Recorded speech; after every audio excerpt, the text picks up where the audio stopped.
صحتیابی کے لیے دعا کی اپیل ہے جناب گلزار حسین صاحب اور زوار شمشاد بیگم صاحب کی صحت کے لیے آپ حضرات اس مبارک دن پر دعا کیجیے گا کہ محمد اور آل محمد صحت کلی عطا فرمائے. اور خصوصی دعا جناب غفران مشتبہ صاحب اور سلمان مشتبہ صاحب بالیہ نے محفل کے لیے آپ حضرات دعا فرمائے. اس مبارک مولود کے صدقے میں کہ اللہ انہیں صحت و سلامتی کے ساتھ یہ تمام محفلوں کو منعقد کرنے توفیق عطا فرمائے. توفیقات میں اضافہ فرمائے. صلوات پڑھیے گا.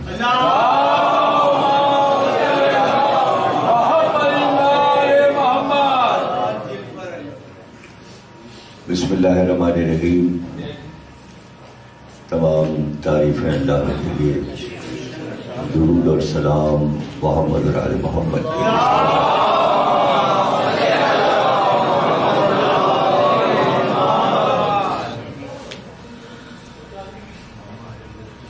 ظہور پرنور سلسلہ امامت کی 11ویں کڑی اور چشم و چراغ رسول اکرم اور فرزند علی و فاطمہ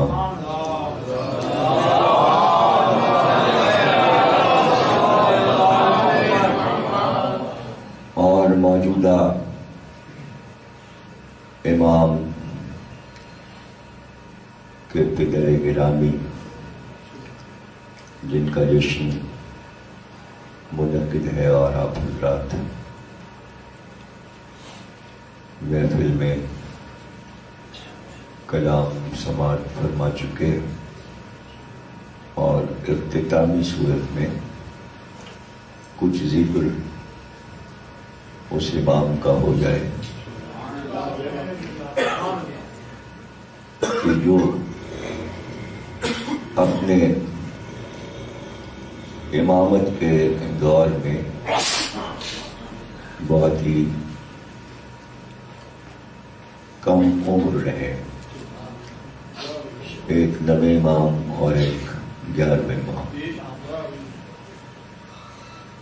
9ویں امام 25 سال دنیا میں رہے اور 11ویں امام 28 برس رہے. گویا یہ سن جو ہوتا ہے وہ انسان کی زندگی کا آغاز ہوتا ہے اور امام اپنا کام کر کے رخصت ہو جاتے ہیں. تو دنیا میں اور امامت میں یہ فرق ہے کہ 25 سال اور 28 برس کی عمر جو ہے وہ آج کل دولہا بننے کی شادیوں کی عمر ہے. اور وہ جب آنکھیں کھلا ہوتا ہے انسان اپنی جوانی کے ساتھ تو امام اپنے بزرگوں کے ساتھ دنیا کو چھوڑ کے اپنے رب سے منسلک ہو چکا ہوتا ہے. یہ بھی ایک معجزہ ہے کہ چھوٹی سی عمر میں اقوال و خطبات کے ڈھیر لگا دیے جائیں. اس سے اندازہ ہوتا ہے کہ امام کی زندگی کتنی مصروف ہوتی ہے تو اس کا ایک ایک لمحہ وہ وقت دین الہی ہوتا ہے. ورنہ اتنا بہت سا کام آپ کو سوچیے کہ 28 سال کی عمر میں پوری تفسیر قرآن لکھا دے کوئی. آج کا تو کوئی عالم ایسا کام نہیں کر سکتا، اس لیے کہ 28 برس کی عمر تک تو وہ تعلیم حاصل کر رہا ہوتا ہے، مدرسے میں طالب علم ہوتا ہے، پڑھ رہا ہوتا ہے. تو ان تمام باتوں سے اندازہ ہو جاتا ہے کہ معجزاتی زندگیاں ہمارے معصومین نے گزاری، جس میں آپ مختلف ملکوں میں بھی تشریف لے گئے اور وہاں آپ نے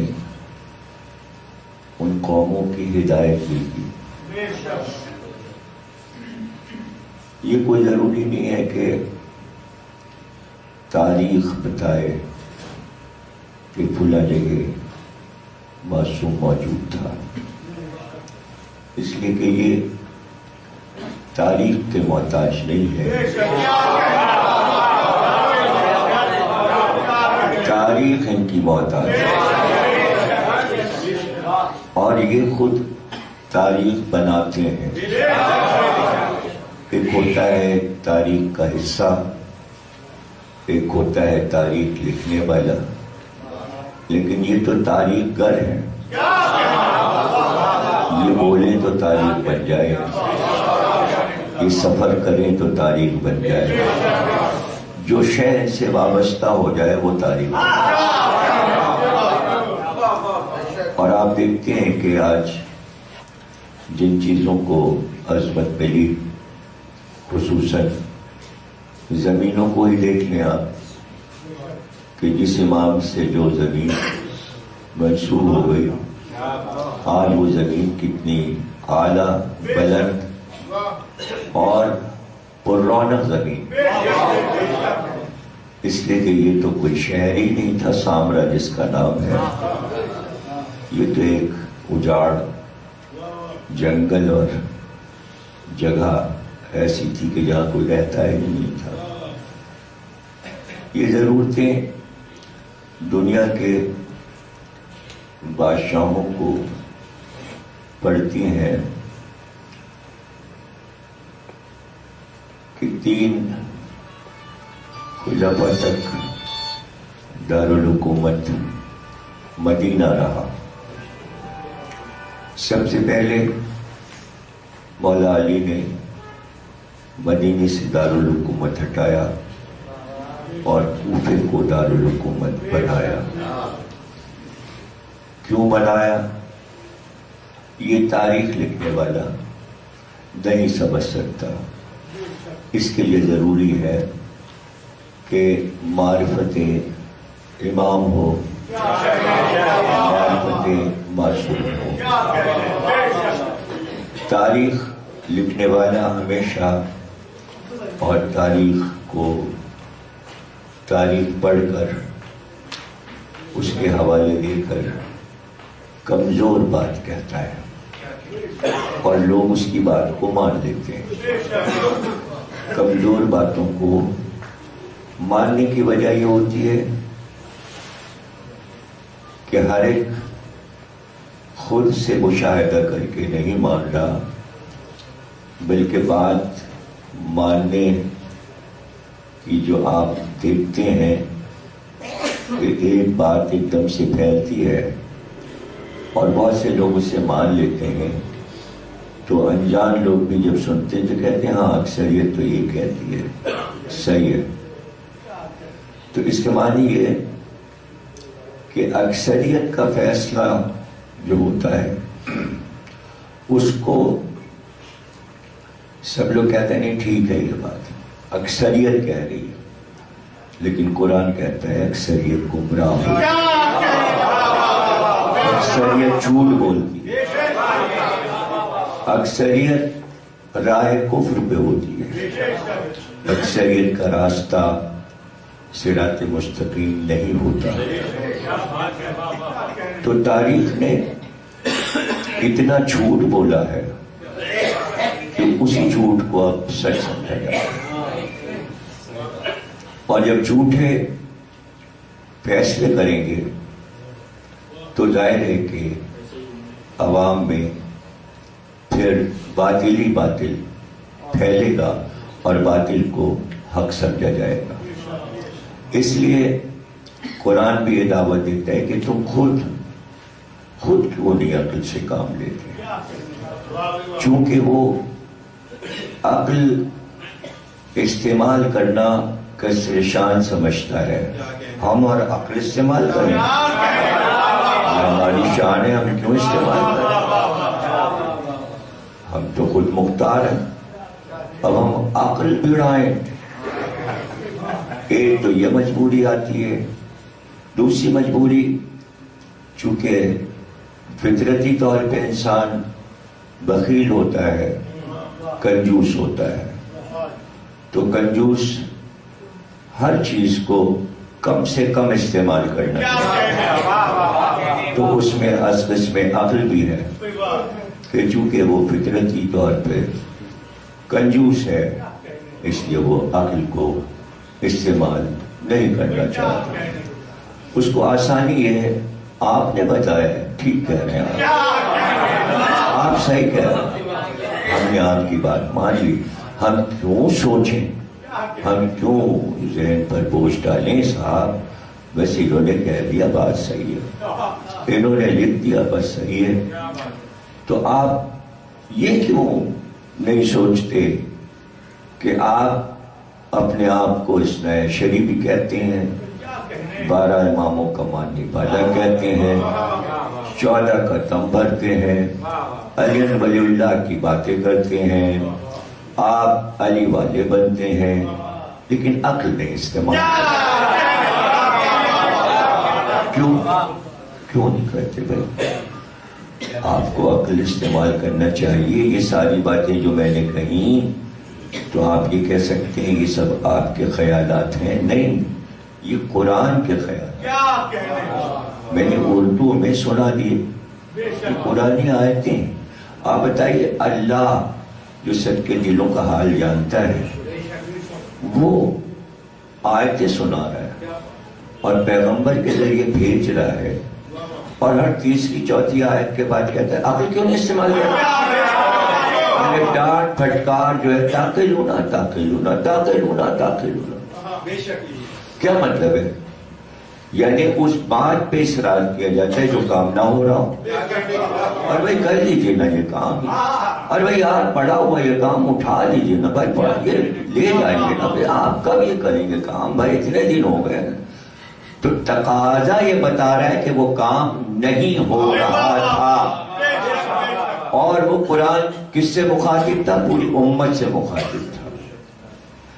اور استثناء قرآن میں موجود ہے. اکثریت عقل استعمال نہیں کرتی تھی، نہیں کر رہی اور نہ کرے گی. اس کے ساتھ ہی اس نے کہا کہ عقل والوں کے لیے میری اس بات میں نشانیاں ہیں، یعنی جو عقل والے ہوں گے وہ میری اس بات کو سمجھ گئے. یہ بھی اللہ نے کہا. وہ آیت اور یہ آیت سامنے رکھی ہوئی ہیں، تو ان کو اللہ بچاتا ہے جو عقل استعمال کرتے ہیں. اب عقل کوئی نظر آ جانے والی چیز تو نہیں ہے. تو اتنا تو شیعوں کو سوچنا چاہیے اور اکثریت کو سوچنا چاہیے کہ تمام زمانہ ہمارے معصومین کا دشمن تھا، پوری امت دشمن تھی. اور ہمیشہ یاد رکھیے کہ دشمن ختم نہیں ہوئے، دشمنی ختم نہیں ہوئی، بلکہ میں سمجھتا ہوں کہ دشمنی بڑھتی جا رہی ہے اور بہت زیادہ ہے. بس طریقہ کار دشمنی کا بدلتا رہتا ہے. وہ زمانہ اپنی عیاری کے مطابق اپنے پیدرے بدل لیتا ہے، اپنے داؤں بدل لیتا ہے۔ دشمنی کم نہیں ہوئی، تو دشمنی پہلے بھی تھی۔ دشمنی ظاہر ہے کہ دشمنی مجبور کرتی ہے کہ جس سے ہم دشمنی کر رہے ہیں اس کے خلاف شدت سے پروپیگنڈا کیا جائے۔ یہ ایک معاشرے کا بہت پرانا ہتھ کنڈا ہے، یہ ایجاد ہے شیطان کی۔ دیکھیے اس کی دشمنی اللہ سے ہو گئی تو اس نے اتنا پروپیگنڈا اللہ میاں کے خلاف کیا اور ان کے منہ پر وہیں کھڑے ہو کے کہا کہ تجھ سے غلطی ہوئی ہے، اب تیری یہ غلطی میں مشہور کروں گا۔ تو جو یار اپنے رب سے زبان لڑا سکتا ہے اور دعوت فکر دے رہا ہے اپنے چاہنے والوں کو کہ میری بات پر عمل کرو، تو میں سمجھتا ہوں دنیا کا پہلا پروپیگنڈا اللہ کے خلاف ہوا اور اس کا ذمہ دار شیطان ہے، ابلیس ہے۔ اور کیا بدنام کرنے کا طریقہ کیا ہے؟ اس سے بڑی مثال دنیا میں آپ کو ملے ہی نہیں۔ سب سے بڑی مثال میں دے رہا ہوں دشمنی کی، کہ وہی منہ پر کہا یہ کیا کر کیا رہا ہے تو؟ مجھے آگ سے بنایا، اس کو مٹی سے بنایا، اور میرے سامنے ابھی تو یہ پیدا ہوا ہے اور تو اس کو خلیفہ بنا رہا ہے۔ میں تیرا پرانا آدمی ہوں، میں تیرا پرانا معتمد ہوں، میں تیری بز میں رہا ہوں، میں تیرے عرش پہ رہا ہوں، کتنے تو میں نے تیرے کام کیے ہیں اور تو اس کو خلیفہ بنا رہا ہے، میں افضل۔ ہو گئی بات؟ اچھا تو سن، تو نے مجھے گمراہ کیا، یہ کہہ کے چلا۔ قرآن کی آیت ہے، آیت رکھی، شیطان کے الفاظ قرآن کی آیت۔ تو نے مجھے گمراہ کیا، اب جن جن کو تو بناتا جائے گا، انسانوں کو خلق کرتا جائے گا، ان سب کو میں گمراہ کروں گا۔ تو اب اس پہ سوچنا چاہیے کہ کیا واقعی اللہ نے شیطان کو گمراہ کیا؟ بالکل جو شیطان کہہ رہا تھا وہی ہمارے مسلمان مورخین اور مفسرین نے لکھ دیا۔ جو شیطان کہہ رہا تھا، جو چاہ رہا تھا وہی لکھ دیا، تفسیر کرنے والوں نے بھی اور تاریخ لکھ دی۔ صاف صاف انہوں نے لکھا کہ خیر و شر دونوں اللہ نے پیدا کیے۔ شیطان کا بنانے والا بھی اللہ ہے، شیطان کو پیدا کرنے والا بھی اللہ ہے، تو شر تو اللہ نے پیدا کیا اور خیر بھی اس نے پیدا کیا۔ اس لیے اب جواز ہی نہیں رہا کہ آپ شر کو برا کہیے۔ اس لیے یزید تک، یعنی شیطان سے لے کر یزید تک، مورخین یہی کہتے آئے کہ آپ برا نہ کریے۔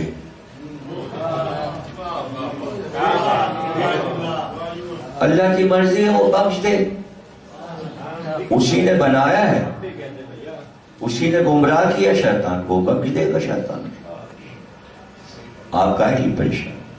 تو گویا کہ ایک دور آئے گا کہ اللہ خیر و شر سب ختم کر دے گا اور سب جنت میں چلے جائیں گے، اور شاید جہنم کو جو ہے وہ اس کے لیے سوال ہوتا کہ بھائی پھر جہنم کیوں بنایا جب سبھی کو جنت میں جانا تھا، شیطان کو بھی اور یزید کو بھی اور اس کے باپ کو بھی اور اس کے سارے بزرگوں کو، سب کو جنت میں جانا تھا، تو پھر دوزخ کیوں بنایا؟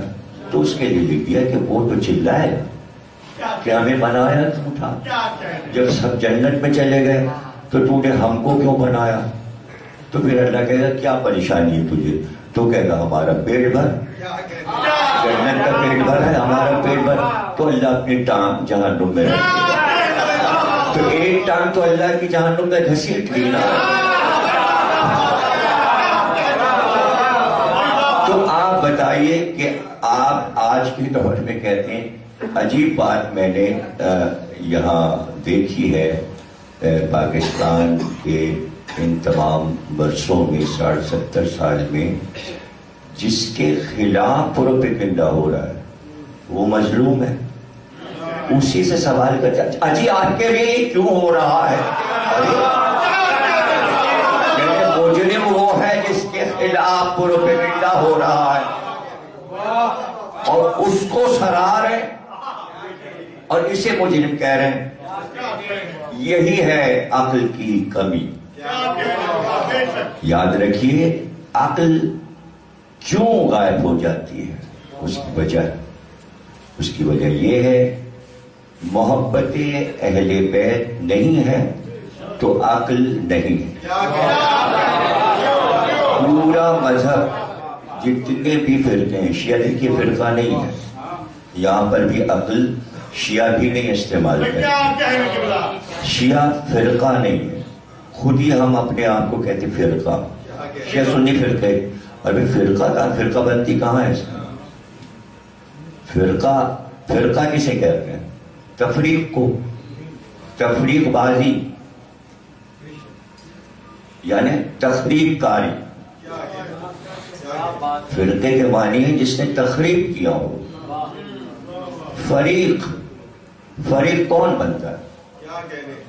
یعنی ہم ایک بات کہہ رہے ہیں، ہم کہہ رہے ہیں کہ صاحب اس پر اتنے بجے، آپ نے کہا نہیں اتنے بجے. اختلاف آپ نے کیا نہیں، آپ غلط ہو سکتے ہیں، اچھا کچھ بھی ہو سکتے ہیں. اختلاف آپ نے کیا، آپ ہمارے فریق بنے، فرقہ آپ نے بنایا. ہم تو ایک بات کہہ رہے ہیں، رسول ایک بات غدیر میں کہہ رہے تھے، جس نے اختلاف کیا فرقہ اس نے بنایا.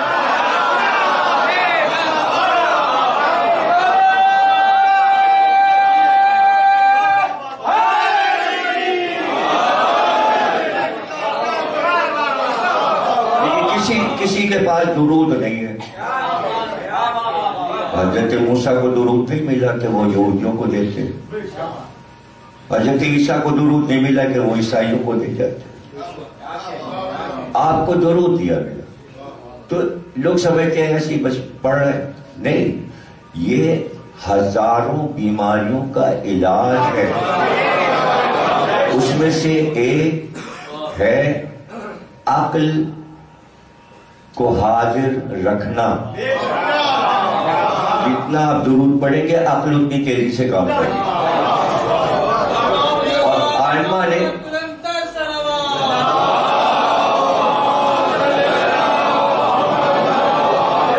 اب لوگ پوچھتے ہیں، مجھ سے بھی بہت لوگ پوچھتے رہتے ہیں حافظہ تیز کرنے کی ترکیب بتائیں. عالمہ نے کہا جو شدت سے درود پڑھتا ہے اس کا حافظہ جاتا ہی نہیں، بڑھتا رہتا ہے. پھر آئمہ نے فرمایا اگر کوئی بات بھول گئے ہو اور یوں کر کے مطلب یہ کوئی دماغ میں تو نہیں اسی کے ہتھوڑے مار رہے ہو، دیکھیں یاد آ جائے. نہیں، امام نے کہا فوراً درود پڑھو، وہ بات یاد آ جائے. اچھا یہ سامنے کی باتیں لیکن یقین بھی تو ہو. اسی لیے مجلس میں درود پڑھوایا جاتا ہے تاکہ آپ کی عقل حاضر رہے اور ذاکر کی ایک اس بات سمجھ میں آ جائے.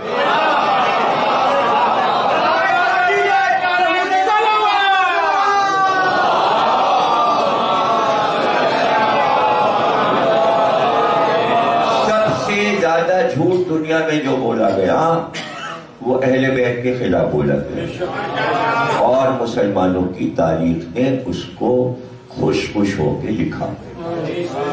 اب میں چھوٹی چھوٹی باتیں بیان کے دیتا ہوں، وہ تو نہیں اس وقت میں بیان کروں گا، لیکن میں بتا دوں کہ جو جھوٹ بولا گیا.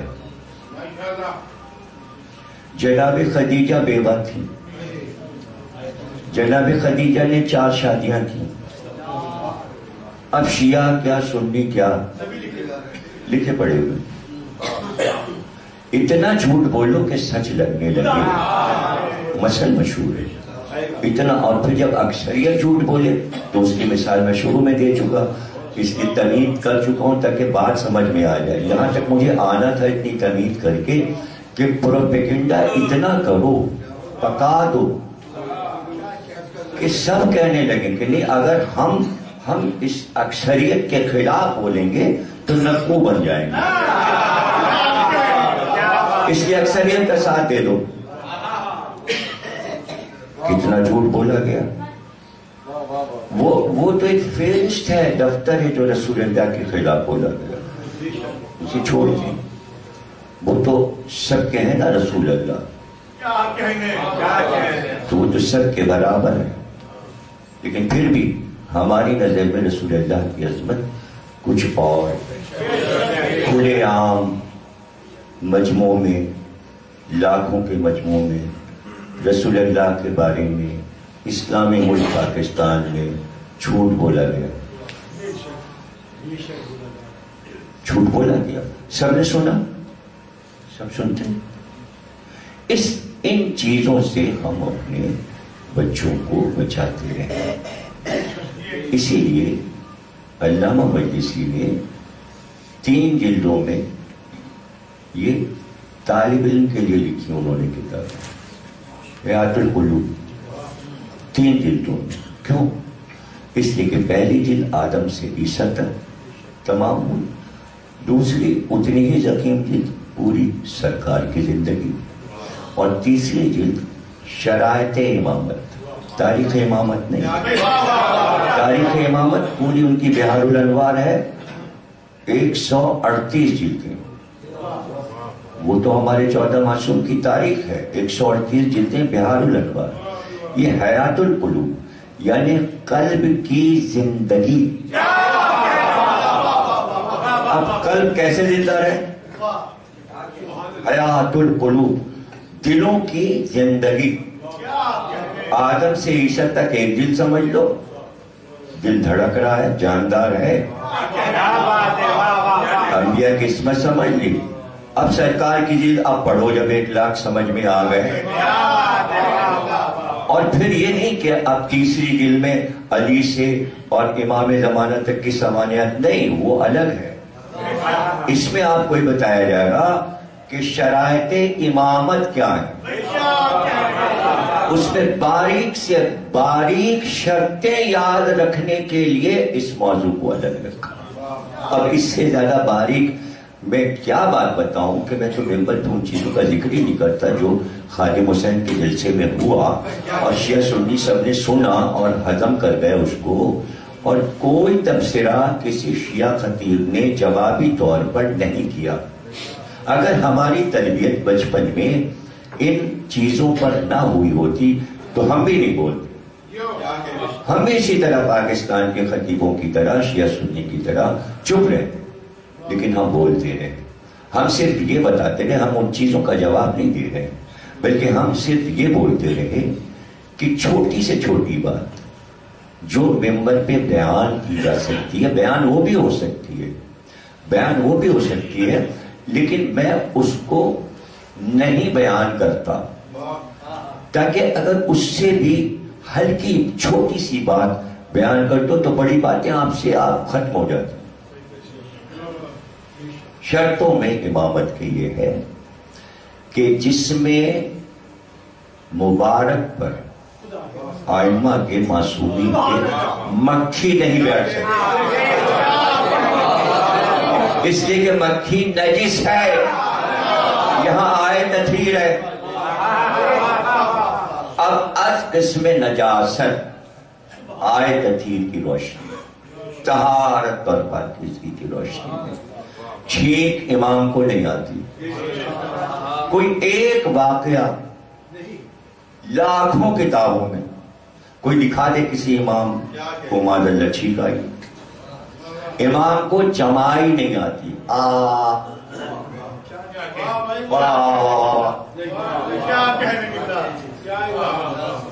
جب چھوٹی سے چھوٹی نجاست جو آپ کے لیے نجاست نہیں ہے،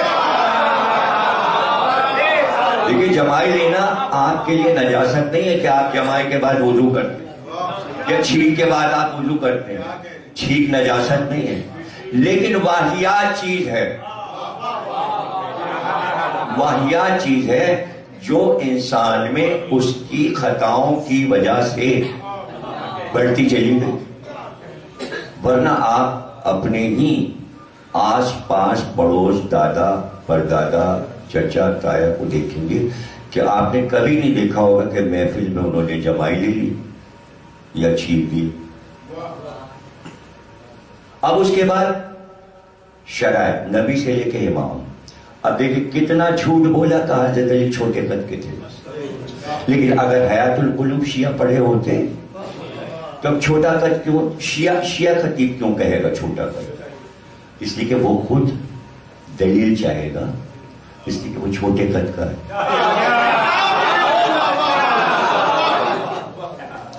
یعنی عام قد سے اگر کسی کا قد کم ہو جائے, متناسب یعنی کہ درمیانی قد ہمارا لوگوں کا جیسے ہے, جو ان سے لمبے ماشاءاللہ ان کا کیا کہنا, وہ تو شاندار اور وجی کہلاتے ہیں. جو ہم سے کم از کم 5 انچ اوپر ہو تو ان کی وجاہت بیان ہوتی ہے, وجی کہلاتے ہیں. وجی حسن کی قسم ہے جو حضرت عیسیٰ کے لیے قرآن نے لفظ استعمال کیا, عیسیٰ وجی تھے, تو وہ وجاہت میں آتا ہے. لیکن متناسب قد اگر ہے, مناسب درمیانی قد ہے, تو وہ اتنا برا نہیں مانے گا. چھوٹے قد میں احساس کمتری ہو جاتا ہے. اس کو سارا مل گیا, اس نے کہا ہاں علی تو چھوٹے قد کے تھے, اب اس سے بڑا کیا پروپیگنڈا ہو سکتا. اب سنیے کیا علامہ مجلسی کیا لکھتے ہیں. لکھتے ہیں امام کا قد نبی کے قد کے برابر ہوتا ہے.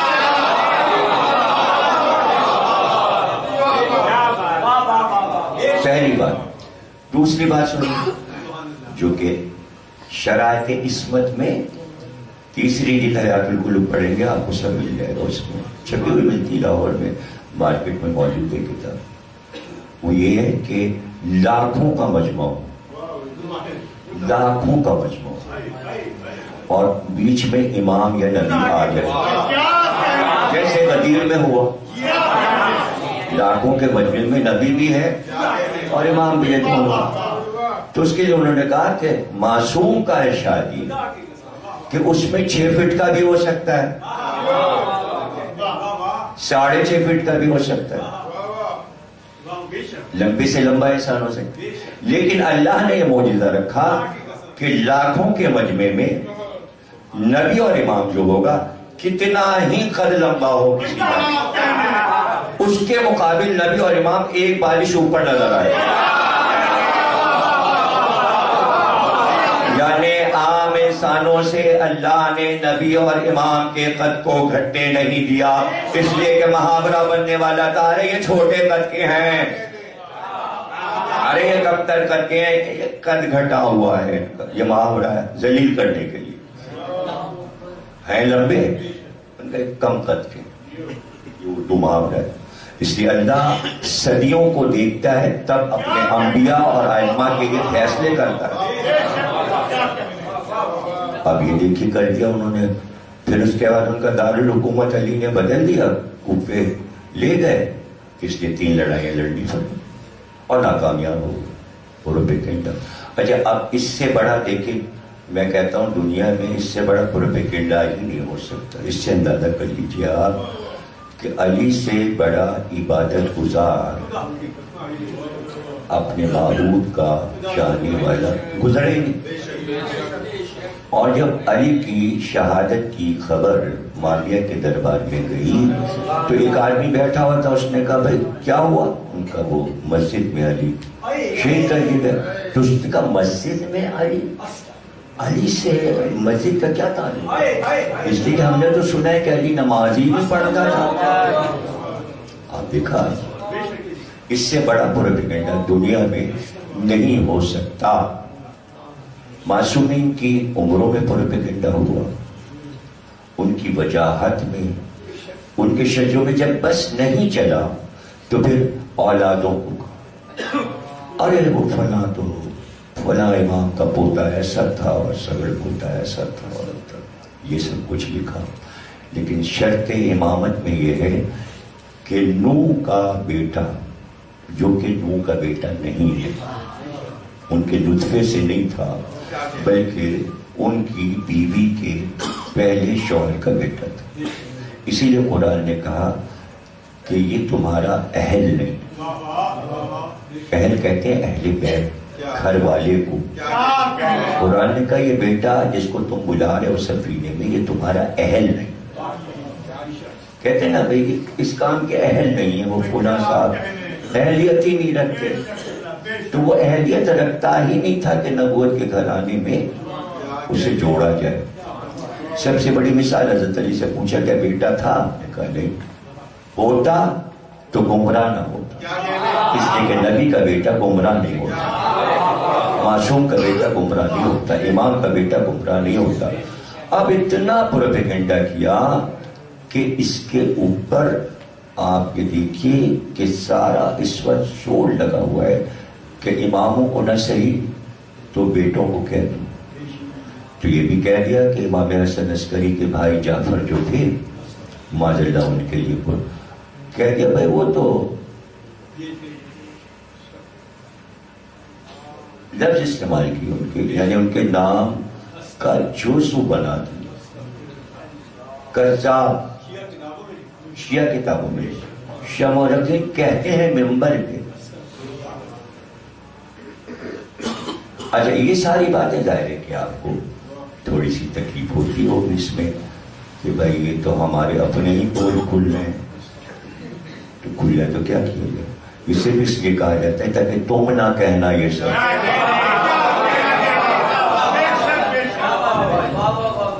امام زمانہ نے خط لکھا اور خط لکھا شیخ مفید کو، خط آیا ڈاکٹر مبارک خبردار تم لوگ میرے چچا کے بارے جعفر کے، میرے چچا ہیں وہ، زبانوں کو لگام دو، وہ متقی پرہیزگار تھے، کوئی دعوی امامت انہوں نے نہیں کیا۔ یہ ساری باتیں صاف کر کے اب میں امام کی طرف آتا ہوں۔ تو آپ سوچئے کہ کیا پروپیگنڈا ہو رہا تھا۔ اب کوفے کے بعد بغداد، بیچ میں شام، دمشق معاویہ کی وجہ سے یہ سب دارالحکومت رہے۔ اب بن رہا ہے یہ آخری دارالحکومت عرب والوں کا سامرا۔ کیوں؟ یہ ضرورت کے تحت، اس لیے کہ اب ایران جو ہے وہ حکومت میں شامل ہے، سامرا جو ہے وہ عراق اور ایران کے بارڈر پر ہے، اس کے ایران کو کنٹرول کیا جائے اور ادھر عرب کو اور عراق کو بھی کنٹرول کیا جائے۔ ایسی جگہ بیٹھو چل کے کہ دونوں طرف مڑ مڑ کے دیکھتے رہو، ہاتھ سے نہ نکل جائے۔ ایک فکر یہ ہے، دوسری فکر یہ ہے کہ ایسا نہ ہو کہ اولاد رسول میں سے یہ جو ائمہ ہیں ہمارے تخت پر قبضہ کریں، اس لیے ان کی نگرانی ضروری ہے۔ تو یہ نگرانی جو رکھی گئی حکومتوں کی کہ امام پہ نظر رہے ہر وقت، تو پہلے تو یہ تھا کہ بھائی جاسوس چھوڑ دو، وہ دیکھتے رہیں، وہ ہمیں اطلاع دیتے رہیں۔ بعد کربلا جاسوس مقرر تھے، اطلاع دیتے رہو سید سجاد کیا کر رہے ہیں، محمد باقر کیا کر رہے ہیں، جعفر صادق کیا کر رہے ہیں۔ اب اطمینان ختم ہوا تو موسی کاظم کو لے گئے، پھر ساری زندگی قید میں رکھا۔ اب جب بس نہیں چلا تو آخر میں جب ایران کنٹرول میں نہیں آ رہا، اس لیے کہ سب شیعہ ہو گئے ایران میں، تو انہوں نے کہا بھائی ایران کو کنٹرول کرنے کے لیے کیا ہوگا؟ گزرا نے کہا بھائی آپ ولی عہدی کا اعلان کر دیں کم از کم، بلا کے بیٹے کو۔ ابھی تو واقعہ اتنا بڑا گزرا ہے کہ قیدی موسی کاظم پورے ملک کو ہلا کے رکھ دیا ہے ان کی شہادت میں۔ تو انہوں نے کہا اچھا علی رضا کو پھر ولی عہد بنا دو، سکے پہ نام ڈال دو۔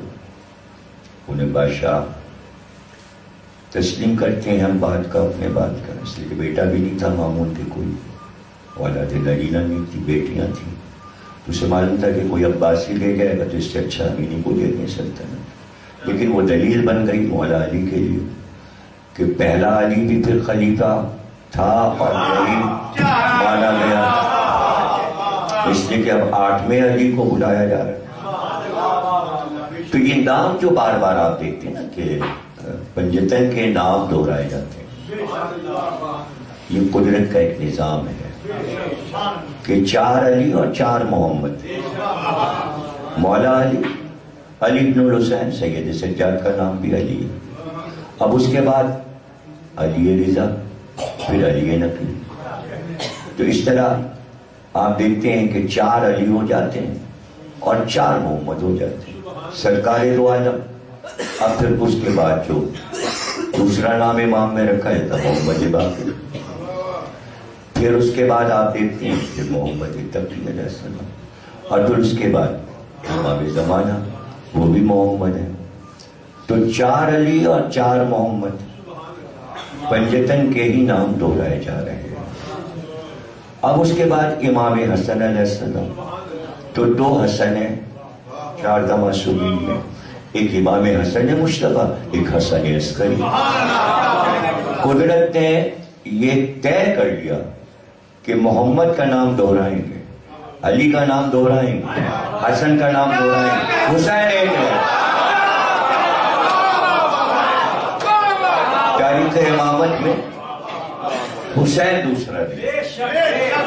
تو جب تاریخ امامت میں دوسرا حسین نہیں ہے تو مسلمانوں کی تاریخ میں دوسرا حسین کہاں سے آیا؟ حسین ایک ہی ہے.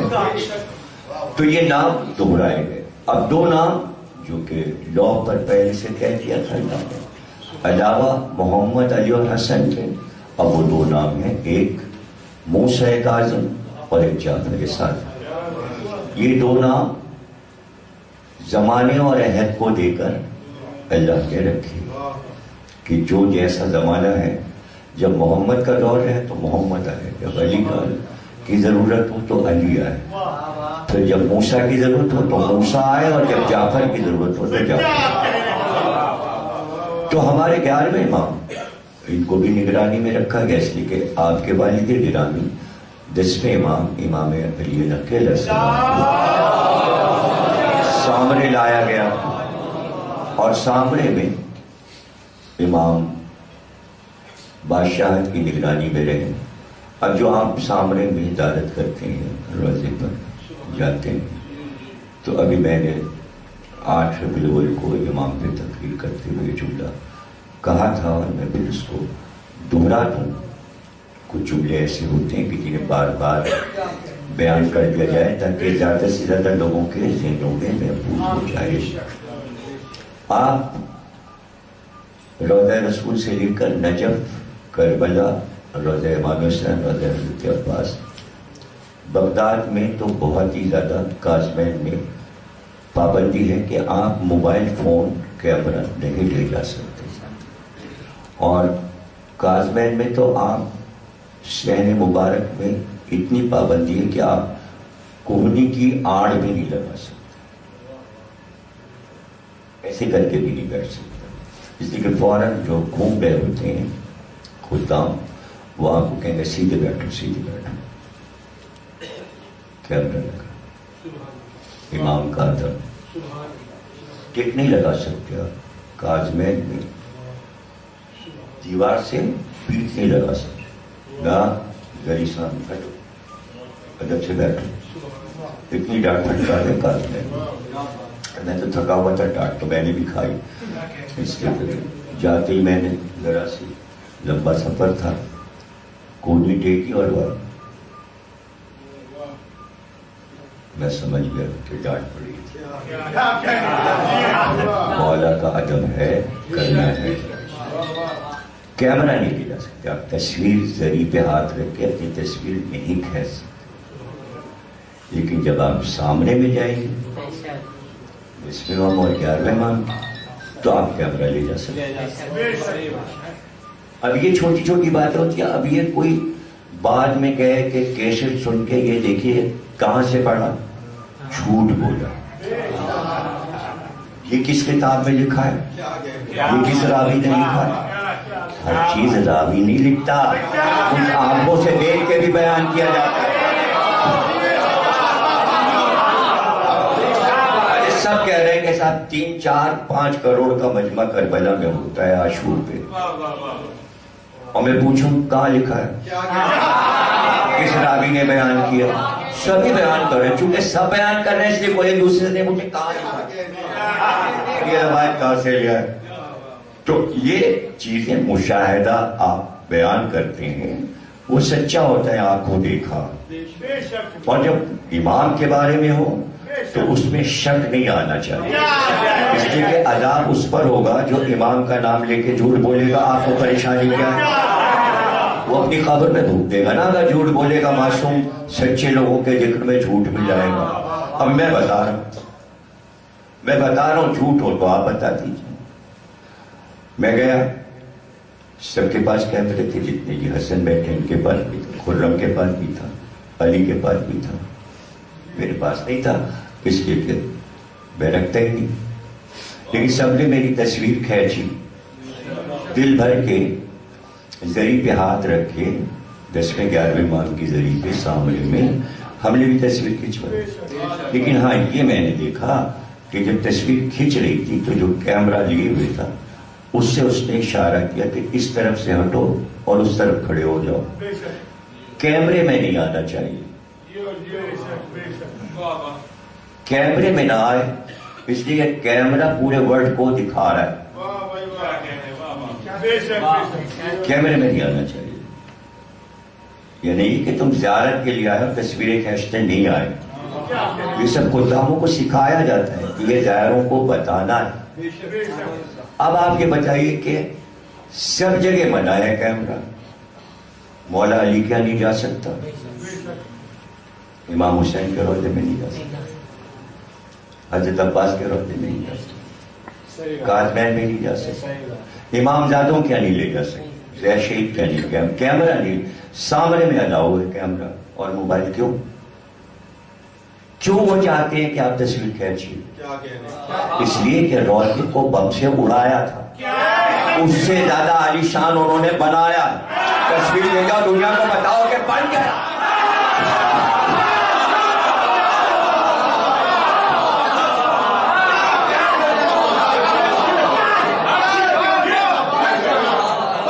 اب اس سے زیادہ سونا لگایا،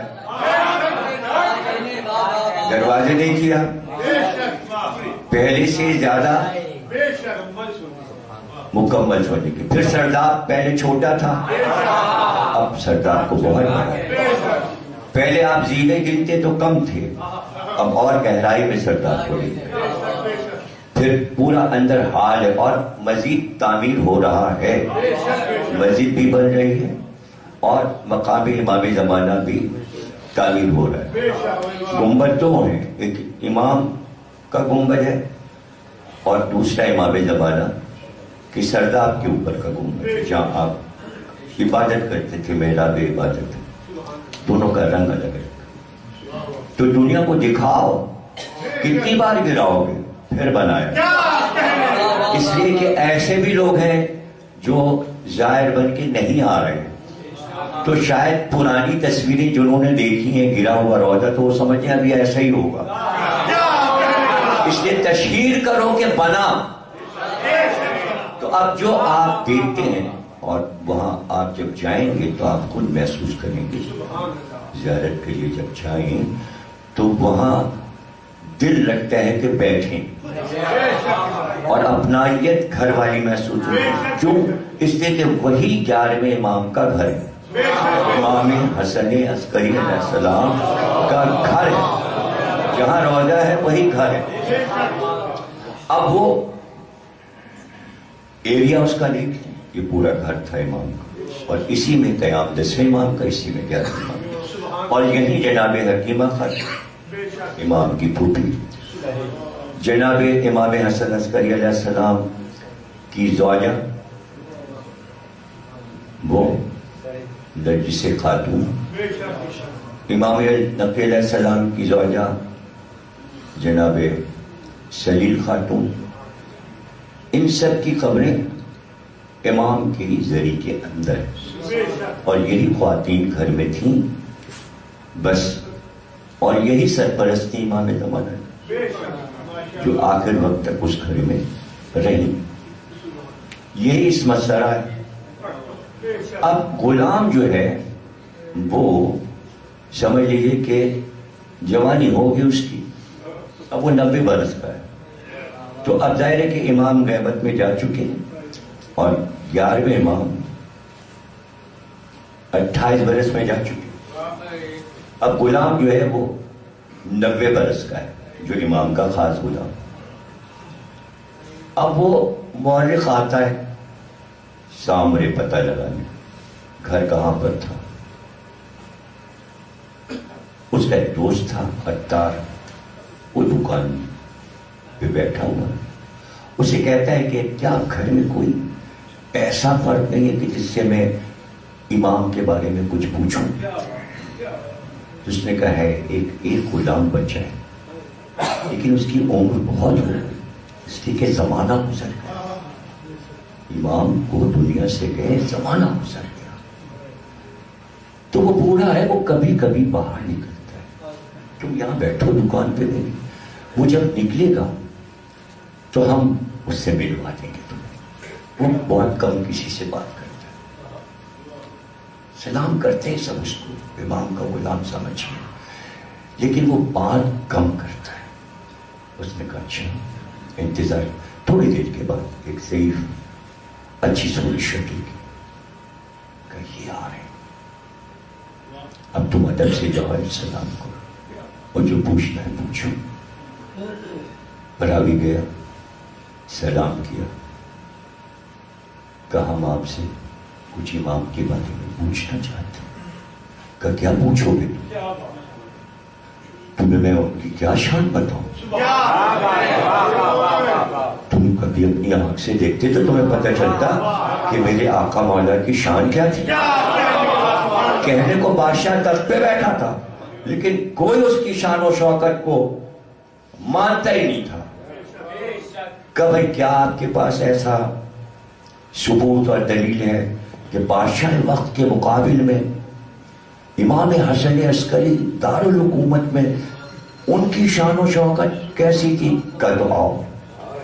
غلام نے ہاتھ تھاما اور کہا دیکھو یہ ان کا گھر ہے، اسی کے اندر قبر ہے، اور یہ ان کا صدر دروازہ ہے، دیکھ رہے ہو تم گھر کا یہ دروازہ ہے، اور یہ سامنے تم دیکھ رہے ہو میدان، یہ 1 میل سے لمبا میدان چلا گیا چاروں طرف، مربع میل کا۔ ہاں کہ اس وقت یہ خالی پڑا ہے، یہاں کچھ نظر آ رہا ہے؟ کہ نہیں۔ کہ سنو، ہر منگل، ہر شب جمعہ یہ پورا میدان لاکھوں لوگوں سے بھرا ہوا، کوئی اونٹ گاڑی پہ بیٹھا ہے، کوئی اونٹ پہ، کوئی گھوڑے پہ، کوئی بیل گاڑی پہ، سواریوں پہ، پیدل مجمع ہے کہ بس شام سے لگنا شروع ہو جاتا۔ کہ کیوں؟ کہ اس لیے کہ ہفتے میں 2 بار گھر سے برآمد ہوتی، اور وہ ہیبت تھی میرے امام کی، جس وقت گھر سے برآمد ہوتے تو لوگوں کی چیخیں نکل جاتی کہ رسول کی صورت نظر آ، جبین رسول نظر آ۔ وہ آپ کی شان تھی کہ لوگ کھڑے ہوتے تھے دعائیں کروانے کے، بیمار لوگ دعائیں کرواتے تھے، امام کے قدموں کی خاک اٹھاتے تھے۔ میں کیا شان بیان کروں؟ کیا سننا چاہتے ہو تم؟ بادشاہ وقت کہتا تھا کبھی کبھی آپ میرے دربار آئیں۔ امام نے کہا اچھا آ جائیں گے، آ جائیں گے۔ پتہ چلا امام آئیں گے، آپ نے کہا کہہ دو اس سے آ جائیں گے، آ جائیں گے۔ خلیفہ پر کہتا دیکھو وہ آ رہے ہیں، لیکن دروازے کا پردہ مت اٹھانا، تاکہ وہ اپنے ہاتھ سے خود پردہ ہٹا کے بادشاہت کی شان کہ ہمارا خادم ان کے لیے پردہ اٹھائے، بادشاہ تو ہمیں۔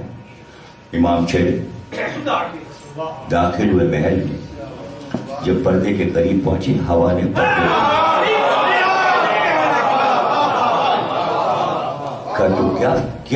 کیا جاننا چاہتا ہے میرے امام کے بارے میں؟ سن میرے امام کی شان، سن کہ امام تو امام کے چاہنے والوں کی شان سن لے۔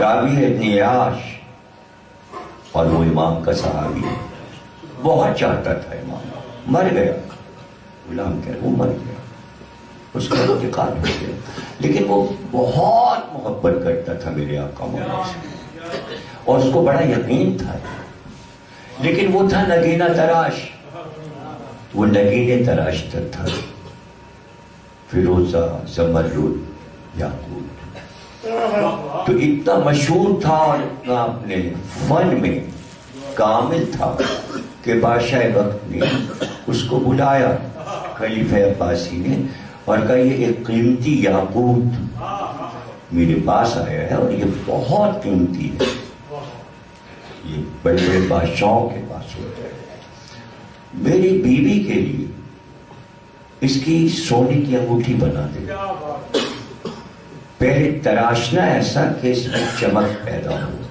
آب آ جائے، اور پھر انگوٹھی بنا کے لیا، وہ لے آئے، لیکن تراش میں ہی بیچ سے ٹوٹ گیا اور دو ٹکڑے ہو گئے۔ بادشاہ وقت کے سپاہی آئے، کہا بھائی چلو بلائے، تو وہ رونے لگا کہ اب کیا کرے، تو بتانا پڑے گا کہ نگینہ تیرا ٹوٹ گیا،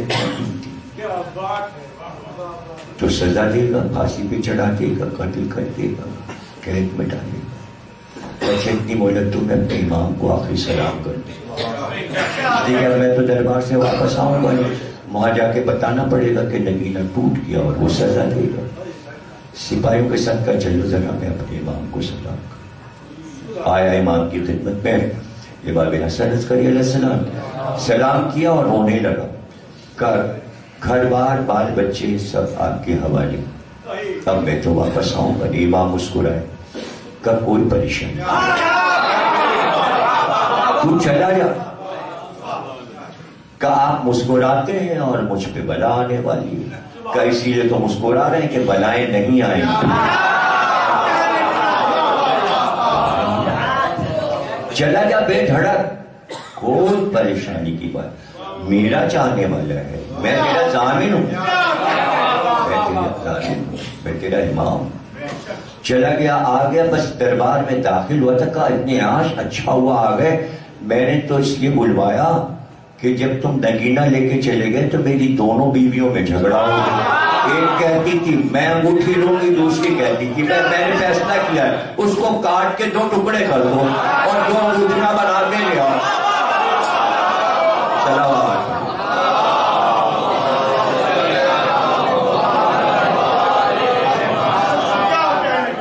جناب تمام ہوئی تقریر، آپ کے لیے دعا کرتے ہیں، اور آخری جملے عرض کر دیں کہ ہر امام کے ساتھ آپ جانتے ہیں کہ نام، خطاب، لقب، کنیت، یہ سب چیزیں ہمارے ائمہ کی مشہور ہیں، کنیت الگ ہوتی ہے، خطاب الگ ہوتا ہے، لقب الگ ہوتا ہے، تو آپ دیکھتے ہیں کہ آپ امام محمد باقر، اب باقر لقب ہے، صادق لقب ہے، کاظم لقب ہے، رضا لقب ہے، تقی لقب ہے، نقی لقب ہے، عسکری لقب ہے، اب مخصوص ہو گیا امام کے لیے، عسکری، عسکری عسکر سے ہے، عسکر کہتے ہیں لشکر، لیکن صرف لشکر نہیں، عسکر اور لشکر نہیں، عسکر وہ عسکر جسے دیکھ کر ہیبت طاری ہو جائے، عسکری یعنی ہیبت والا، جو تنہا نہیں بلکہ کئی لاکھ کے لشکر پر بھاری ہے، اسے عسکری کہتے ہیں۔ اب دیکھیے نگرانی میں رکھا ہے، فوجیں گھر کے چاروں طرف رہتی ہیں، جاسوس رہتے ہیں، اس کے باوجود اطمینان کی نیندیں خلفاء کی اڑی ہوئی ہیں، وہاں ہوں گے، جانے کیا کر رہے ہوں گے، تو چاہتا تھا روب میں لے، اچھا کس نے نہیں چاہ کے اپنے اپنے دور کے ائمہ کو بادشاہوں نے روب میں لینے کی کوشش کی، شعبدے بازیاں دکھا کے، چاہے وہ امام حسن علیہ السلام ہو یا امام حسین علیہ السلام ہو یا سید سجاد، تو اب یہ تو ظاہر ہے کہ قدرت کا نظام تھا کہ بار بار ان کی ہیبتیں اور ان کی شان و شوکت دیکھنے کے لیے ان کے سامنے ہی نہیں ہے، نظروں سے پوشیدہ ہے. تو 11 تک تو انہوں نے ظاہر ہے کہ دہشت گردی پھیلائی، 12ویں تک تو دہشت گردی جاتی. تو ایک مینار تعمیر کرا اس نے، وہ ہے وہاں موجود ہے، لوگ جاتے ہیں دیکھنے کے لیے. اس مینار پر کھڑے ہو کے اپنا لشکر دیکھا کرتا تھا، سامنے میں لاکھوں کے لشکر کو دیکھتا تھا اور خوش ہوتا تھا کتنا بڑا لشکر میرے پاس. ایک بار کا اس مینار پہ لے آؤ حسن عسکری کو لے آؤ. اب عسکری لقب اب ہوگا، امام کا عسکری لقب اب ہوگا، اس کے بعد پکارا جائے گا عسکری حسن.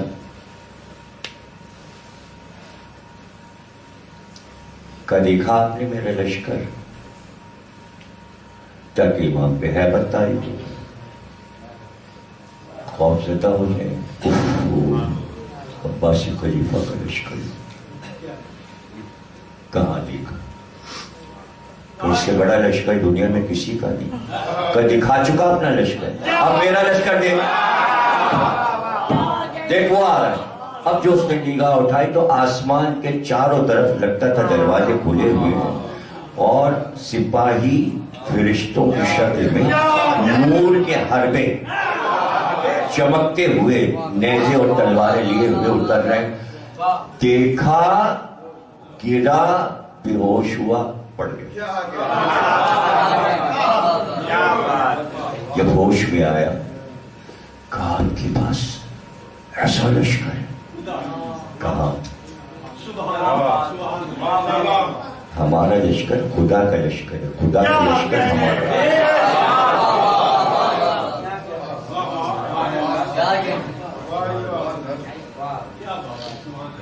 اس لیے میرے نیس نے جہاں بھی امام حسین کی فوج کا ذکر کیا تو صرف فوج خدا کا، جب خاتمہ بغیر وہ فوج خدا کا. ہمیشہ انیس فوج خدا کا، امام کی فوج خدا کی فوج اور خدا کی فوج. اس دن سے لوگ کہنے لگے عسکری، یعنی سب پہ ہیبت تاری ہو. تو صرف خلیفہ نے پورا لشکر نہیں دیکھا تھا، پورے لشکر نے پورا لشکر دیکھا. اب اس سے اندازہ لگا لیجیے کہ امام مہدی کا لشکر کیا اور کیا ہیبت ہو. ہم دعا کرتے ہیں کہ ہم سب اور ہمارے بچے اور ہماری نسلیں امام مہدی کے لشکر میں شامل ہوں. فرشتے ان کے لشکروں میں ہوں گے اور ان کے متقین ہوں گے. ہم لوگوں کو تو کوئی بھی کسی کی رکاب ہی پکڑنے کا موقع نہیں. اور شعرا تو اپنا کہہ لیتے تھے آرام سے کہ بھئی لشکر امام مہدی میں ظاہر ہے کہ انیس و دبیر آئیں گے قصیدے پڑھنے کے لیے. تو شعرا بعد کے شعرا کہتے تھے کہ اپنا کیا جبریل فرشتوں کا دستہ لیے ہوئے اور میں بزرگوں کا بستہ لیے ہوئے. تو اتنی ڈیوٹی مل جائے کہ مطلب امام کے خیمے لنگر انداز ہونے تو رسی باندھنے کا. تو اگر اتنی بھی ڈیوٹی مل گئی تو بھائی بہت ہے. اس لیے کہ قمبر کے برابر تو کوئی غلام نہیں ہوتا.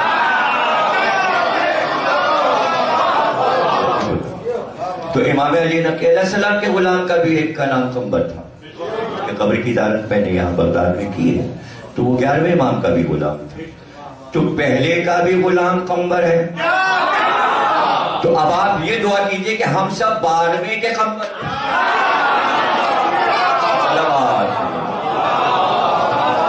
اس مبارک ساعتوں میں بہا کہ محمد اور آل محمد جو ہمیں بیمار ہیں ان کو شفا دے. جشن کے موقع پر، خوشی کے موقع پر خصوصی دعا جناب غفران مشتبہ صاحب، سلمان مشتبہ صاحب اور ان کے تمام برادران کے لیے، پورے گھر کے لیے، بچوں کے لیے، سب کے لیے دعا کرتے ہیں کہ اللہ سب کو بلاؤں اور مصیبتوں سے دور رکھے. آپ کے گھروں سے بلائیں مصیبتیں دور رہیں. پرسکون اور پرنور گھڑیاں دیکھنا آپ کو نصیب ہو. عطا فرمائے اور امام زمانہ کا ظہور فرمائے اور ظہور میں تاجیل فرمائے. اور محفل ختم ہونے کا جو کہ ہم نے ایک انداز رکھا ہوا ہے پرانے زمانے کا، وہ یہ کہ جب آپ کھڑے ہوں تو زور زور سے آپ لوگ 3 بار بلند آواز سے درود پڑھتے ہوئے ایک دوسرے کو مبارکباد دیں، ایک دوسرے کو گلے لگے، ایک دوسرے کے محبتیں بڑھیں گی، ایک دوسرے کو ہاتھ ملا کے امام کی دنیا میں آمد کی مبارکباد.